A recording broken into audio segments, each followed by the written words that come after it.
Ricky, in a previous video, you mentioned there was some drama between you and another cast member. Can you talk about that in this video? Yeah, Rick, Ethel has been losing sleep over this, so I think it's time you share. Yeah, go ahead, dear. It's time. Okay, but let's get everyone up to speed first. Here's a clip of the previous video where this was mentioned. Oh, Ricky?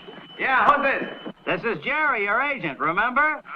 Look, from Jerry. Yeah. Oh, Jerry, you didn't have to do it. Oh, well, it was nothing, Rick. Hi, Ricky. Oh, hi, Fred. Jerry. Hi, Jerry. Rick. I got great news. Hi. Oh, it's only Jerry. Yes, Jerry, what would you like? I got you all set for an interview with Eleanor Harris, a big magazine writer. You don't think I'm going to go on television handcuffed to her, do you? As your agent, I say go on. Well, as myself, I say no. Do I get a vote? No. Ricky, didn't you have a falling out with the actor who played Jerry? Yeah, there was some behind-the-scenes drama. What was the actor's name again? His name really was Jerry. Jerry Hausner. The last episode he was in was the one called Fan Magazine Interview. He was supposed to be one of the main characters of the show, you know? That's when the idea was for me to be Larry Lopez, a successful band leader with a wacky wife who gets in trouble all the time. Larry Lopez, can you imagine? At least they kept the wife part. Yeah, very funny. When they changed the whole premise of the show, they also diminished his role to just a secondary character. He wasn't really happy about that, and there was tension on set. I can explain in detail in a future video. You guys see the scene of him talking to me on the telephone? That was the infamous scene. What happened? It looked like a normal, uneventful scene to me. Sheesh, it was anything but normal. When it came time for shooting, the phones you guys saw us use in the scene were not connected, so we had to rely on cues to know when to say our lines. That would have been tricky. Tell me about it. We ended up saying our lines at completely the wrong times. We talked over one another. We took too long to respond. It was a mess. The audience had a blast seeing all that, and they were laughing in all the wrong places. Yeah, the scene needed several retakes to complete. And you guys know Ricky and his temper when things didn't go his way. Yeah, in retrospect, I should have handled it differently. You think? So after the scene was over, I confronted Jerry. I was yelling at him and used some choice words that I'm not proud of. No. Yep, he sure did. Well, I wanted things to be perfect. And unfortunately, I let my emotions get the best of me. Then what happened? Well, of course, he was embarrassed. Who wouldn't be after being berated like that? What's worst was there were lots of people around to witness it, too. Ricky's lucky Jerry didn't punch him right in the nose. Or smack him with some flowers. Huh, Fred, I saw what you did there. Was that a jab for when I smacked you in the episode, the black eye? Okay, back to Jerry. After that incident, he did one more scene later in the episode. Then he left the set and never returned. Well, not exactly.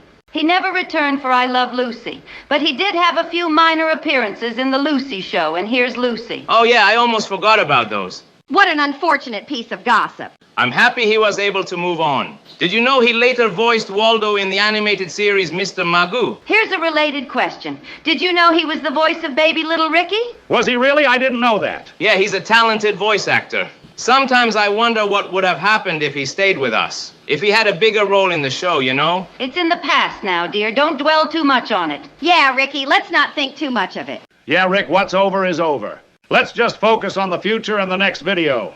I know, but I just feel bad with my being so temperamental at the time. You're not alone, Ricky. I heard it's a big issue in 2024. Oh, really? Yeah, it sure is, Rick. There are more cars, more people driving, more distractions, and more importantly, less grace for one another. It's led to what they call road rage. Did you guys hear about the case in California? Which one? Exactly. Here, let me read you the article. On May 21st, 2021, Joanna Cloonan was driving her Chevrolet with her son Aiden, who was strapped into a child seat in the back seat of her car. She was taking Aiden to kindergarten in Yorba Linda. At about 8 a.m., she and her son were cut off by a Volkswagen driven by Win Lee and her boyfriend Marcus Anthony Ares, who was in the passenger seat. After she cut Cloonan off, Lee made a peace sign, which Cloonan took as sarcastic. A few miles later, Cloonan was merging over to the 91 freeway eastbound, and as she passed Lee's Volkswagen, she gave them the middle finger. Oh, no, not good. Lee then positioned her car behind Cloonan's. It was then that Lee's boyfriend took out a 9mm Glock and fired a shot into Cloonan's car. The bullet went into the passenger compartment and hit Aiden.